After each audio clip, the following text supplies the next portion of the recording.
On the way to the hospital to give birth, a pregnant woman is struck by lightning. By the time she arrives, she's barely alive. Yet in her final moments, she miraculously delivers the baby. But the child is different. He has no hair, and his skin is completely white. The doctors casually diagnose him with albinism, but no one notices his EEG so dense it nearly fills the entire page. It means one thing: he was born with extraordinary brain power. His father, unable to understand, breaks down. He sees the child as a monster, locks him in the basement, and leaves him to be raised by his grandfather. 18 years pass. After the grandfather dies, a sheriff arrives with the head of an orphanage to take the boy in. They've heard the rumors this child has lived in total isolation for nearly 2 decades, with no education whatsoever. When they step into the basement, they find him curled up in a corner. His pure white skin and pink eyes leave them speechless. He calmly tells them his name is Del. The orphanage director quickly notices something strange. Del speaks fluently, nothing like someone who's never been to school. Spotting a bookshelf on the wall, she casually picks up an obscure, complex novel and asks if he's read it. Del doesn't answer. Instead, he asks her to choose any page.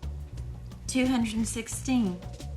Then he begins to recite, word for word. The director is stunned. And then comes the bigger shock. Del says he has memorized every book in the room. Looking around, the basement is packed with books, at least 1,000 of them. That's when she realizes, this boy is a genius. But what she doesn't know is, that's only one of his abilities. The moment Del steps outside, every car nearby starts honking on its own. The sheriff also notices something odd. Del's house is covered in lightning rods. Are they really that afraid of thunderstorms? Soon after, Del is taken to the orphanage. The first thing the other boys say when they see him is, "What the hell is that?" His appearance makes him an easy target for ignorance and cruelty. At lunch, a bully walks over with his crew. Not only does he mock Del's looks, he picks up a spoon and forces Del to balance it on his nose as a form of humiliation. But this time, he picked the wrong person. Del takes the spoon, rubs it between his hands, and suddenly, every spoon in the cafeteria flies toward him.